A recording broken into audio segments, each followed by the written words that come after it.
Nobody warns you about the quiet kind of loss. Not the dramatic kind. Not the argument. Not the door slammed. Not the things said that can't be unsaid. The kind where you just keep going, keep showing up, keep being exactly what's needed until one afternoon you're holding 6 years of your own work and you can't find yourself anywhere in it. Not one Tuesday. Not 1 hour. 6 years. The letter took 40 minutes. The leaving took longer than that. If you have ever looked at your own life and not recognized the woman living it, stay. This one's for you.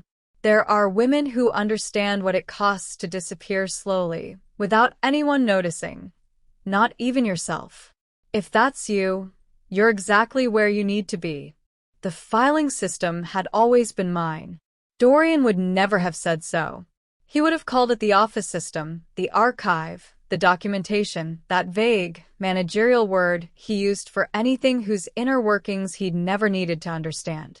6 years of folders, cross-referenced and color-coded, running from the brass cabinet beside the window to the lateral drawers beneath the credenza I had ordered and placed and filled myself. The harbor visible through the glass behind them all. Providence in October, the water the color of pewter, low clouds sitting on the hill. I had taken the afternoon to sort the Year 1 files. Administrative maintenance. Nothing urgent, nothing Dorian had requested. Just the particular restlessness that came sometimes, the need to handle things to make order visible. The folder was at the back of the third drawer. I almost missed it. It had slipped behind a thicker file, the way things do when a cabinet is used daily for years, and when I pulled it free I thought it was a misfiled vendor contact. The paper was the same weight, the same cream stock I used for correspondence. But the handwriting on the tab was mine from before I'd settled into the smaller, faster script I use now. Pack, spring session enrolled. I opened it. 1 page. A registration confirmation from the Providence Art Club, dated 6 years ago March. A Tuesday. My name in the student field. A watercolor foundations class, Thursday evenings, 6 weeks. The fee, paid. A small note in my own hand at the bottom of the page, the kind of note I made to myself back then when I was still the kind of person who made notes to herself. Don't forget supplies. Ask about parking. I stood at the open drawer for a long time. The office was very still.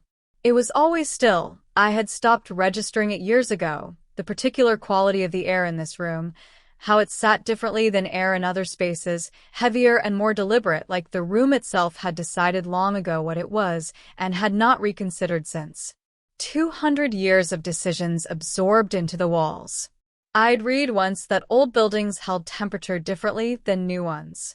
I had decided that was what it was. I had never gone to the class. I knew that. I remembered knowing at the time that I wasn't going. The registration week had been the same week as the Aldermore acquisition, and Dorian had needed the briefings restructured, and I had restructured them, and the Thursday had passed without my noticing, and then another Thursday, and then the session had ended, and I had kept the confirmation because I'd paid for it and hadn't known what to do about that.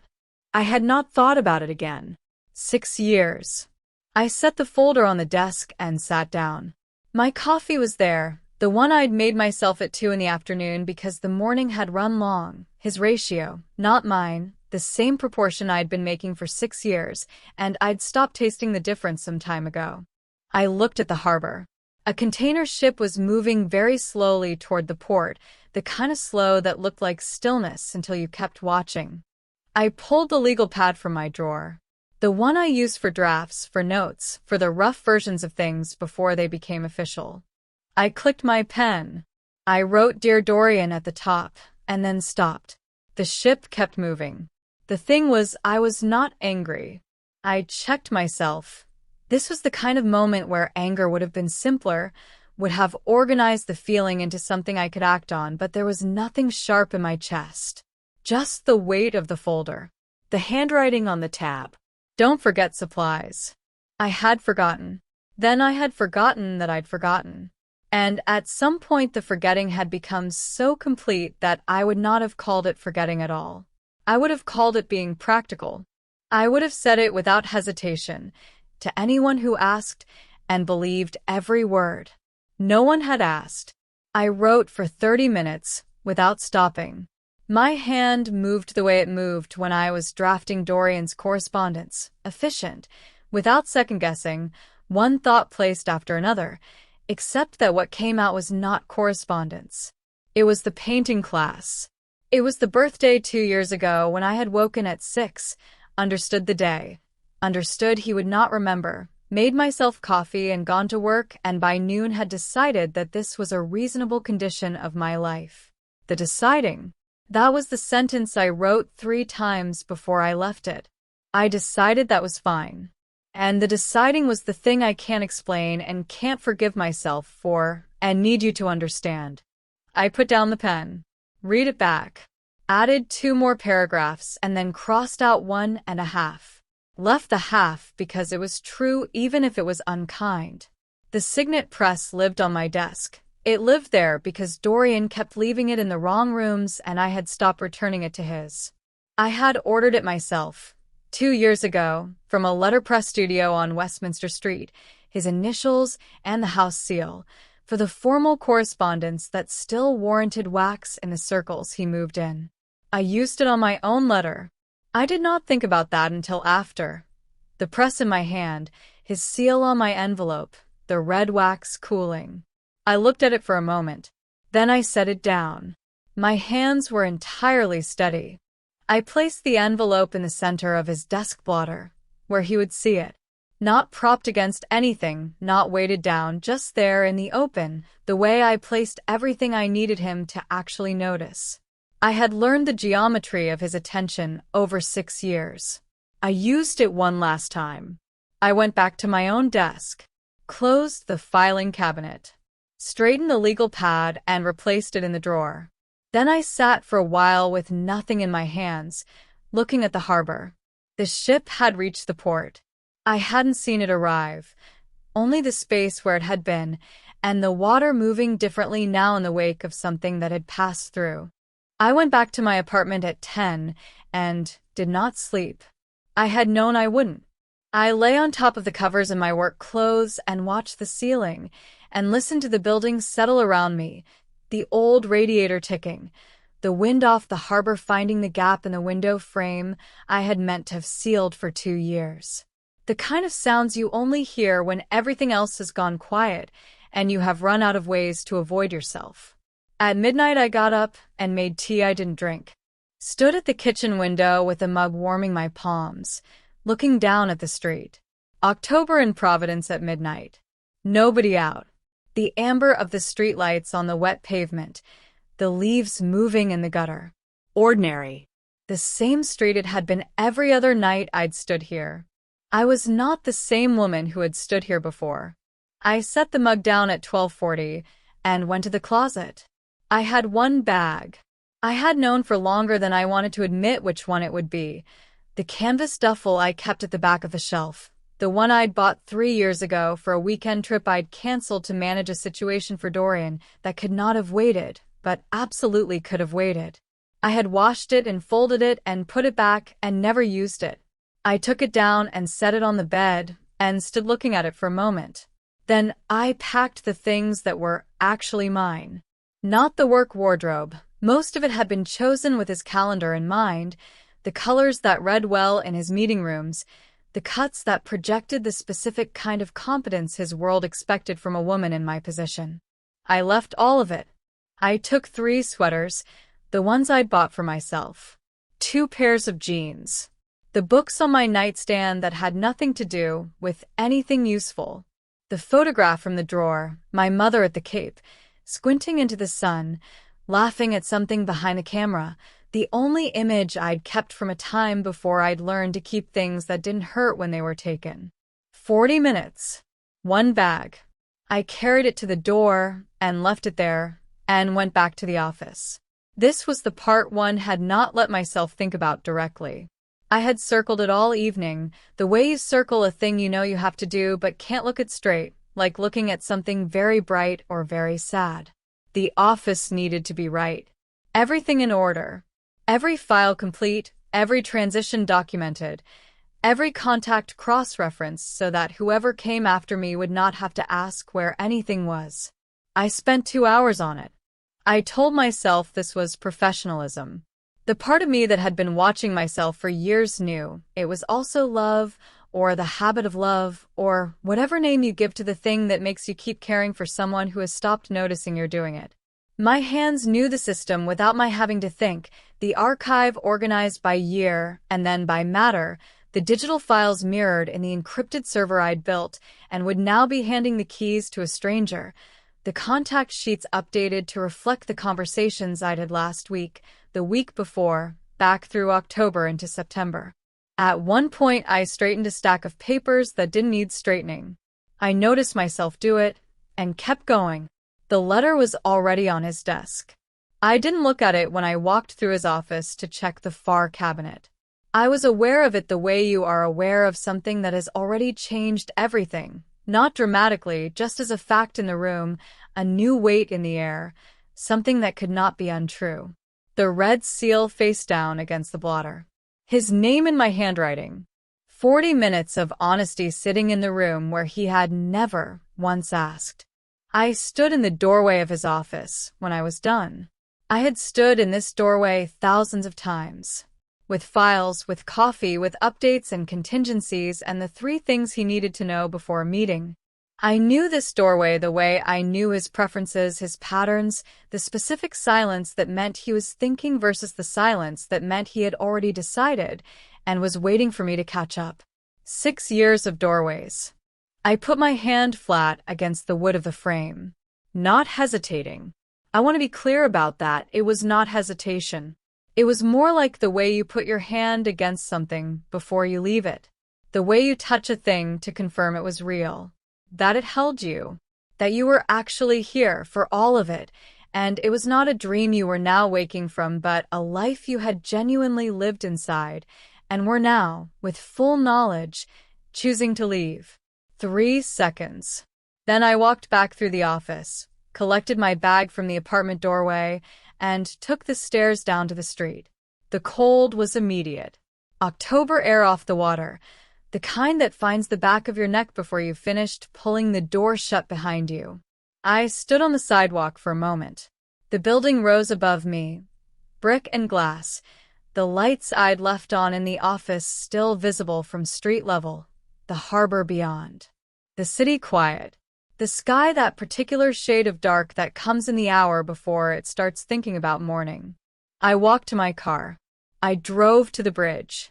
There is a moment, crossing the Point Street Bridge, where the city opens on both sides, the harbor on the left, the river on the right, the skyline behind you, and the dark ahead. I had driven this bridge hundreds of times without seeing it, going to his meetings, coming back from them, the route so familiar it had become invisible. I saw now. I didn't stop. I kept driving, the lights of the waterfront dropping behind me, growing smaller in the mirror. The building, the harbor, the 6 years of my own handwriting filed in a cabinet I would not open again. Providence getting smaller. The road ahead getting longer and darker and entirely, terrifyingly mine. My hands were steady on the wheel. The rest of me was not. I let that be true and kept driving.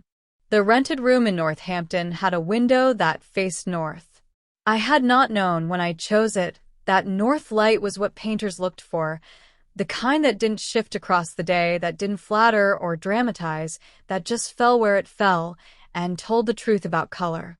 I learned that later. What I knew when I took the room was that it was available, that it was cheap enough not to feel reckless, and that when I stood in the empty space for the first time, I could hear my own breathing. That was the whole criterion. I could hear myself in it. The first 3 weeks, I did not paint. I told myself I was settling in, which was true, and that I needed to find the right supplies, which was also true, and that there was no rush, which was the lie I was most comfortable with. I had found the studio, a shared space above a frame shop on Main Street, $10 drop-in sessions on Tuesday and Thursday evenings, within 4 days of arriving. I had the address in my phone. I walked past it twice without going in. The fourth week, on a Thursday, I went in. The room smelled of linseed oil, and something underneath it. Older, the particular smell of a space where people have been making things badly for years and going back anyway. 6 easels. For other people who did not look up when I came in. A woman at the front of the room with gray-streaked hair cut close to her head, moving between the easels with the deliberate patience of someone who had long ago stopped being impressed by talent and started being interested in something else. She looked at me once, briefly, the way you look at someone to determine what they need before they've told you. "Philippa," she said. Not a greeting exactly. More like a fact she was offering. "Mara." She nodded and pointed me toward the empty easel, and that was the entirety of our introduction. I set up badly. I mixed the colors wrong. I had watched 3 videos in my room the night before, and in the room they meant nothing. My hand didn't know what my eyes had seen, and the brush felt too light and then too heavy, and the paper buckled where I put too much water, and the thing I was attempting, a simple arrangement of objects on a cloth, looked like it had been made by someone who had never seen objects before. Philippa came to stand beside me near the end of the session. She looked at the painting for a long time. Long enough that I started to say something. An apology, an explanation, the reflex of a woman who has spent 6 years getting ahead of other people's disappointment, and she held up one hand. Not unkindly. "Just wait. That's where you start," she said finally. "Not good effort. Not you'll get better. Just the plain acknowledgement of a location. This is where you are. You're here." I went back to my room and sat on the edge of the bed and cried for 20 minutes. Not from embarrassment. The crying was something else entirely, something that had nothing to do with the painting and everything to do with someone telling me plainly where I was and not trying to move me somewhere more comfortable. I had not realized until that moment how long it had been since anyone had done that. I went back the following Thursday. Week 2 was not better. Week 3 was marginally better, which Philippa noted by saying nothing about the color and only correcting my grip on the brush, which was improvement by her metrics. I was learning her metrics. I was learning that she said less when the work was going in the right direction and more specific, technical, unhurried when it wasn't, and that this was a more honest system than any I had worked under. I thought about Dorian sometimes in the studio, not with the weight I expected. More like the way you notice an absence that has become familiar, the particular quality of silence, where a sound used to be.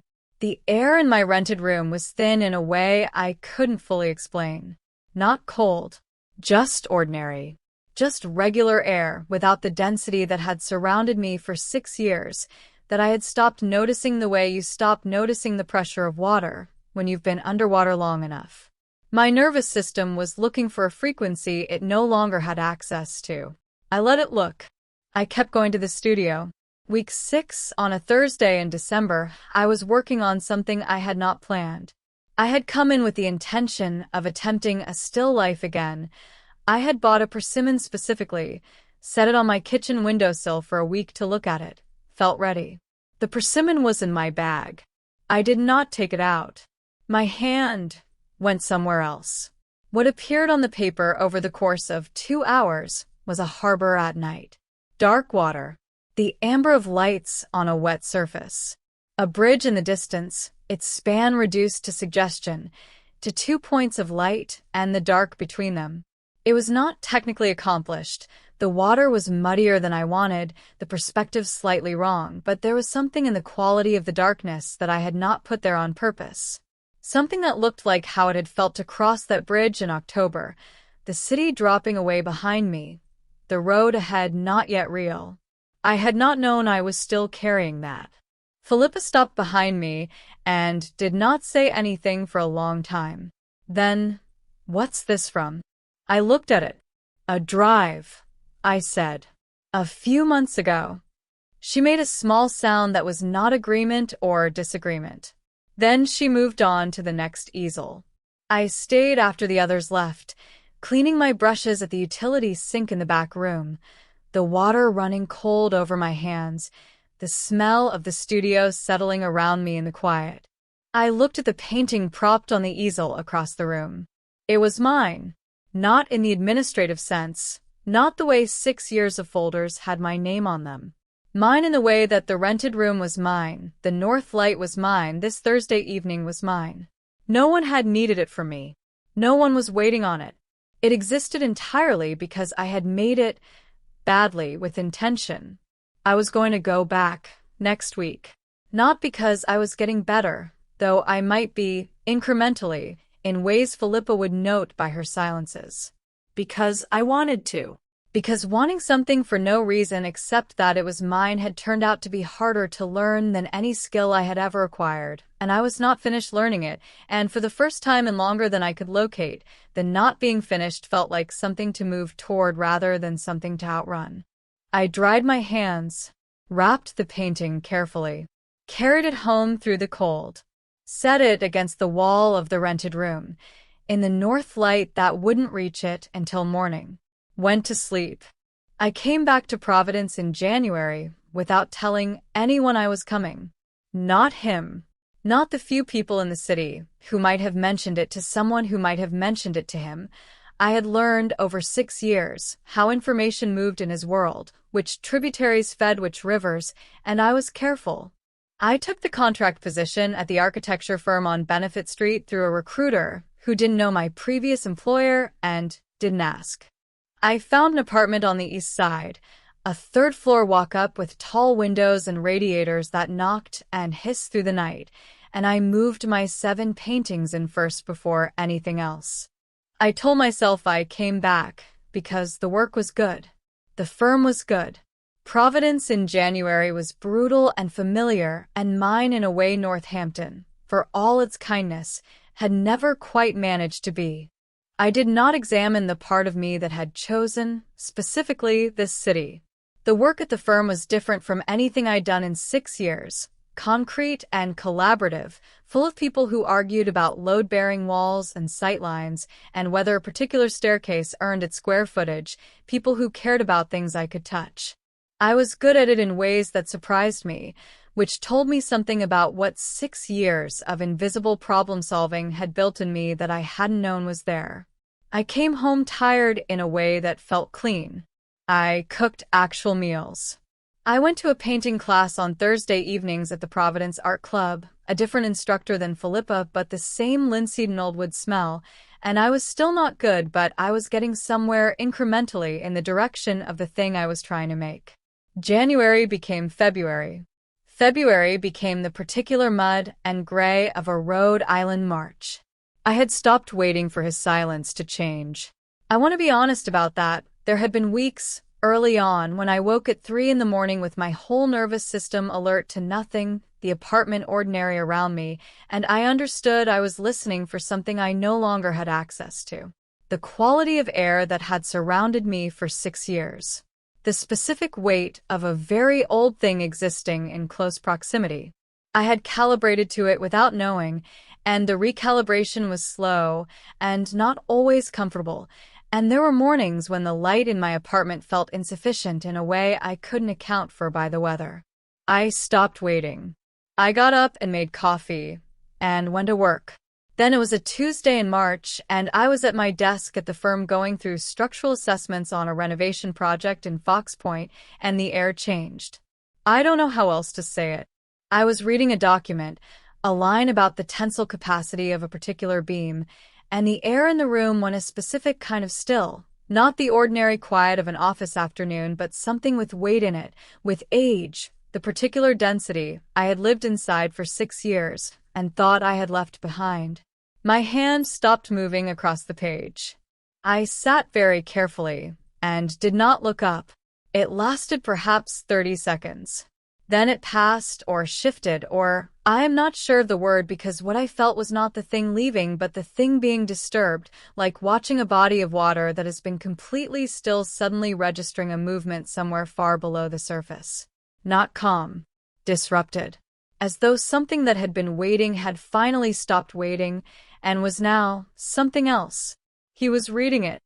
I knew it the way I knew his silences, his patterns, the specific texture of his attention when it finally landed somewhere. He was reading the letter. Right now, in that office with the harbor behind it, the blotter I had kept clear for 6 years. He had reached the first page. I looked back down on my document. Read the same line 3 times. The words rearranged themselves into nonsense and back again. My phone was on the desk beside my laptop. I was aware of it the way you are aware of a door in a room. Not looking at it, but knowing exactly where it was and whether it had moved. It did not ring. I had not given him this number, had not given anyone who would give it to him this number, and I knew this. I knew the phone would not ring. The knowing did not stop me from being aware of its silence in a way I had not been aware of it before. I packed up at 5 and walked home the long way, along the waterfront. The harbor in March was the color of old iron. The wind came off the water in long cold sweeps that found every gap in my coat, and the light was going, the sky fading through yellow into something dimmer, and the buildings along the water were starting to show their lit windows against the dark. I walked slowly. I had nowhere to be, and I was learning, still, to let that be true without filling it. I stopped on the bridge. His building was visible from there. I had known it would be. I had crossed this bridge hundreds of times. I knew exactly what was visible from its midpoint, and I had told myself on the walk over that I would not stop. That stopping was a form of something I did not want to name. I stopped. The lights were on in his office. The high floors, the corner windows, the harbor-facing glass I had looked out of 10,000 times. From here they were small and ordinary, just lit rectangles in a building among buildings, nothing that would tell a stranger anything about what happened inside them. I stood with my hands on the cold railing and looked at them for a long time. He had reached the birthday paragraph by now. I knew this not from any sensation in the air but from simple arithmetic. The letter was 4 pages. I knew how he read, how his eyes moved across a page, the pace of him when he was being careful with something. He would have been careful with this. He was on the 3rd page, maybe the 4th. Maybe he had already. I took my hands off the railing. The cold had worked all the way into my palms, and I pressed them together and turned away from the water and walked the rest of the way home. Up the 3 flights. Key in the lock. The radiator knocking its greeting. My paintings lined up along the north wall. 8 of them now, the Harbor at Night canvas from Northampton at the far left like a record of where I'd started, the more recent ones moving across the wall in order, each one slightly more like the thing I was reaching for. I made dinner. Ate it at the table I had chosen, in the apartment I had chosen, in the city I had chosen and claimed as my own. My phone sat on the counter all evening. It did not ring. I had known it wouldn't. I had known it before I left the office, before I crossed the bridge, before I stood in the cold looking at lit windows and doing arithmetic about which page he was on. What I had known, what I only understood standing at my kitchen window with the dishes done and the evening gone quiet around me, was that I had been waiting for it anyway. Not to answer. Not to go back. Just to know that the words had landed. That they had cost him something. That I had been real enough, finally, to leave a mark. I turned off the kitchen light and went to bed. Outside, the city went on being itself, ordinary, indifferent, entirely unconcerned with what any of us needed from it. I had been learning to find that restful. Most nights, by now, I managed it. That night it took a little longer. By February, I had stopped bracing for him. That's the only way I know to describe what the preceding months had felt like. A low, constant readiness, the particular tension of a woman who has known someone long enough to know how they move through the world and cannot entirely stop tracking it even from a distance. It had eased gradually, the way the body releases something it's been holding so long it forgot the holding was voluntary. I went to work. I went to the studio on Thursdays. I cooked and slept and walked the waterfront on Sunday mornings when the city was still quiet and the bracing became less constant, And then one week I realized it had been several days since I had done the arithmetic of which page he might be on, or what the changed quality of the air over the harbor had meant, or whether he would come. I had not decided he wouldn't.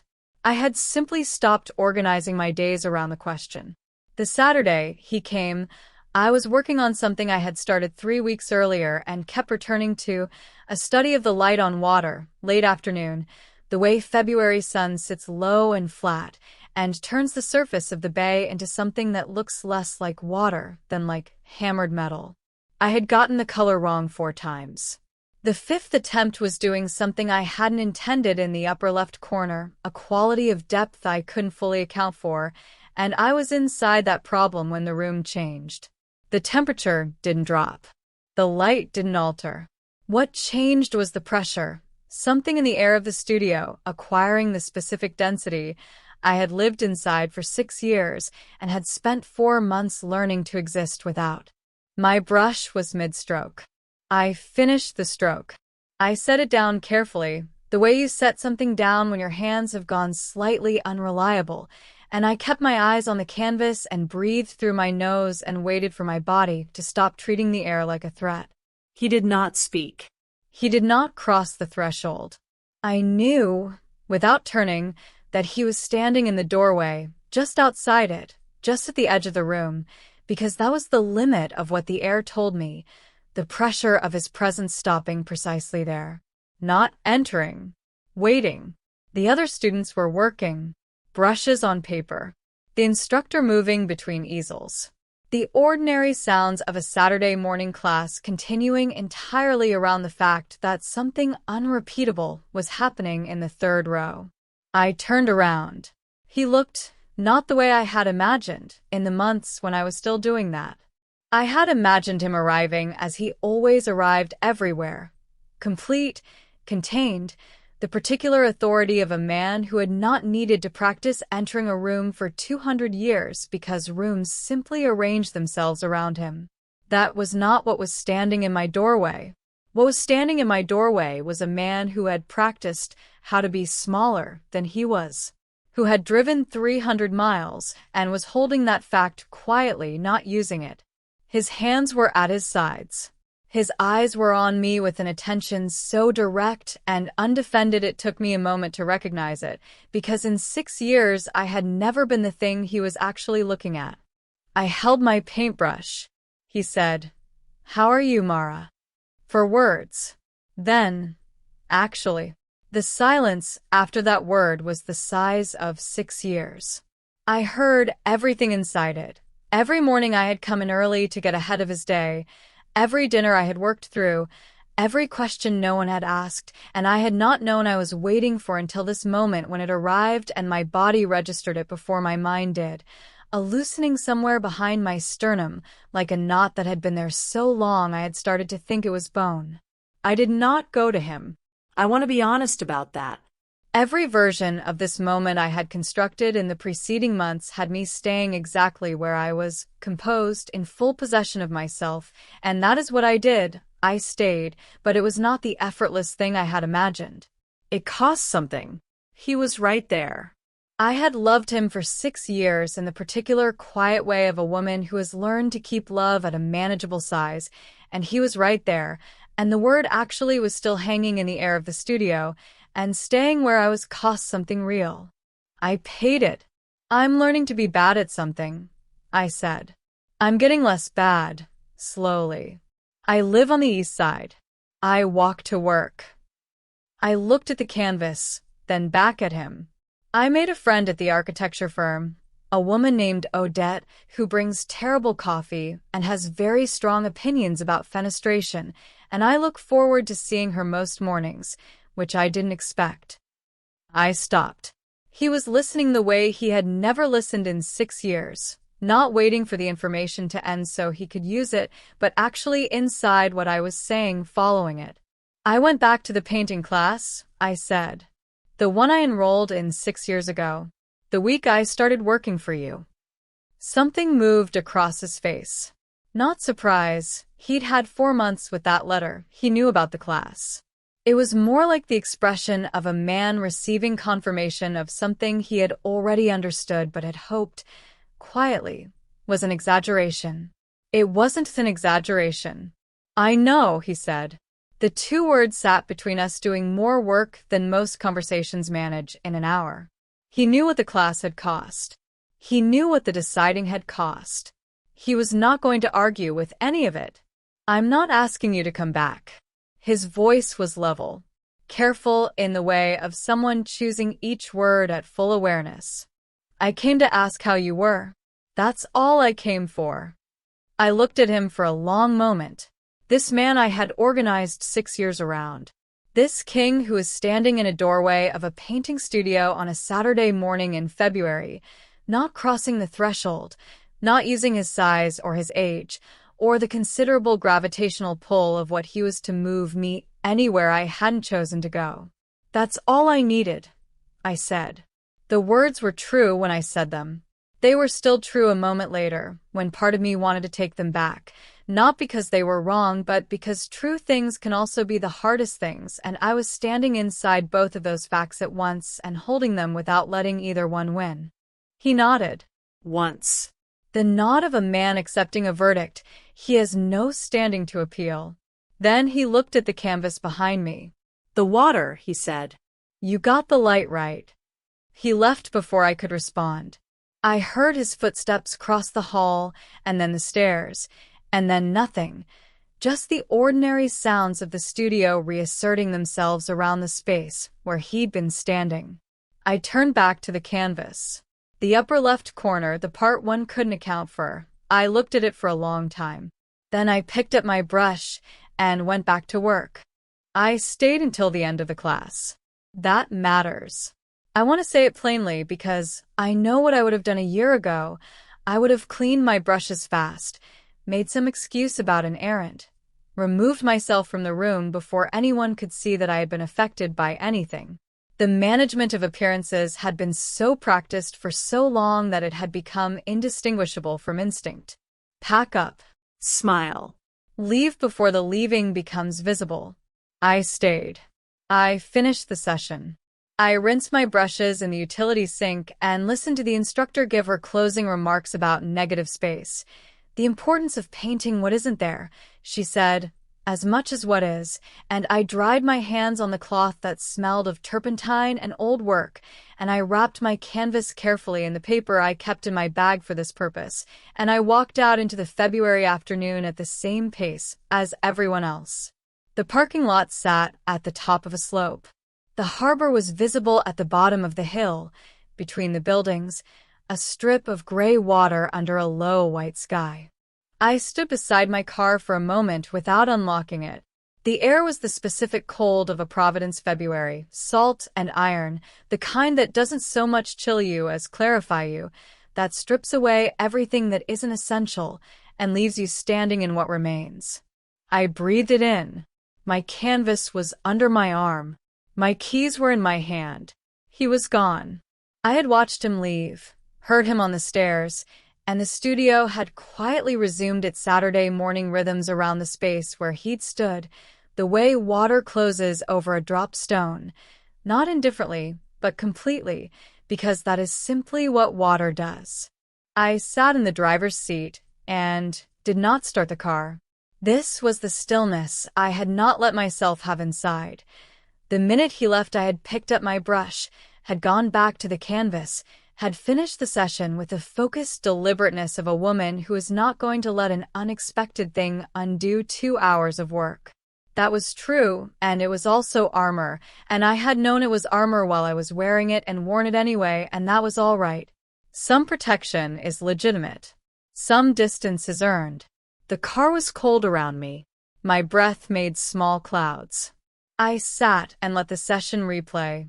Not the arrival, not the words, but the texture of it. The way he had stood in the doorway and not crossed it.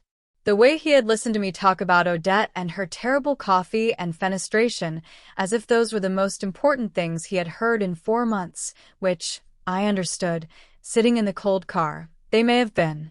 Not because they were extraordinary, because they were mine, because I had offered them freely, and he had received them without trying to use them, and that was so different from 6 years of a different dynamic that it had the quality of a new language heard for the first time. Not yet understood, but recognizably language. You got the light right. I had not responded. He had not waited for me to. He'd said it the way you say something true when truth is the only thing left worth offering, not as a bid, not as an opening, just as a fact being placed in the room for whatever it was worth. I unlocked the windows before I started the engine. Both front ones all the way down, February air flooding the car before the heat had a chance to build. The cold was immediate and complete, and I drove out of the parking lot and onto the street with it moving across my face, my hair, the back of my hands on the wheel. The harbor came into view as I turned south. Gray and flat and enormous, the way it was in winter, before the pleasure boats came back and the tourist season softened everything into postcard colors. This was the harbor I had come to love, unbeautified, working, indifferent to whether anyone found it picturesque. I had painted it 6 times now in as many versions, and I was still not finished with it, which meant, Philippa had told me once over the phone, that it was the right subject. I was smiling. I became aware of this somewhere on Point Street, not as something that had just started, but as something that had been happening without my supervision, the particular expression of a face that has stopped managing itself and is simply responding to what is actually occurring inside it. I did not make it larger. I did not perform it for anyone because there was no one to perform it for. It was just there, quiet and real, the way things are when they belong entirely to you. It was not about him. I want to be careful here because it would be easy and wrong to let the timing make it about him. He came, he said 4 words and 1 adverb, he left, and now I was driving home smiling. The sequence suggests causation, and the causation is not what it appears to be. What had happened in that studio was not that he arrived and asked, and I was healed. What happened was that I answered him. Out loud, in full sentences, with Odette's name and Thursday evenings and the admission about the painting class, and every word of it was true, and none of it required his response to stay true. He could have argued or deflected or turned it into something about himself, the old reflex, the one I had spent 6 years accommodating, and the words would still have been true. I had said them into the air, and they had remained. That was the thing, not his question. My answer. I turned onto my street and slowed and found the parking space 2 doors down from my building and sat for a moment after the engine went off. The windows still down. February moving through the car, cold enough now to ache slightly in my ears. I left them down another minute anyway. Up the 3 flights, my canvas under my arm, the stairwell warm after the cold outside. I unlocked the door and went in and stood in my own hallway in my coat for a moment, just breathing. The north wall. 9 paintings now, the Northampton harbor at the far left, the more recent work moving across in order, each one a record of a Thursday or a Saturday, a particular quality of light I had been trying to catch, a problem I was still working through. They were not good in the way that the word is usually meant. They were good in the way that things are when they are made with increasing honesty over time, when the maker is learning to see more clearly than they could before, and the work shows the seeing. I added the new canvas at the far right. Stepped back. The wall looked like a conversation I was having with myself. A long one, still ongoing, full of false starts and corrections, and the occasional passage where I had gotten something right almost by accident. I took off my coat, made coffee my ratio, the one I had slowly rebuilt over 8 months, different from the one I'd been making for years. Put on no music. Sat at the table in the quiet apartment and drank it while the last of the afternoon light moved across the floor. The city outside was ordinary. The radiator knocked. The window showed a pale strip of sky going slowly dark. I was here, not arriving. Not recovering, not waiting for the next thing to tell me who I was. Here, in this apartment, in this life that I had made, Badly at first, and then with more intention, one rented room, and one Thursday class, and one honest conversation at a time.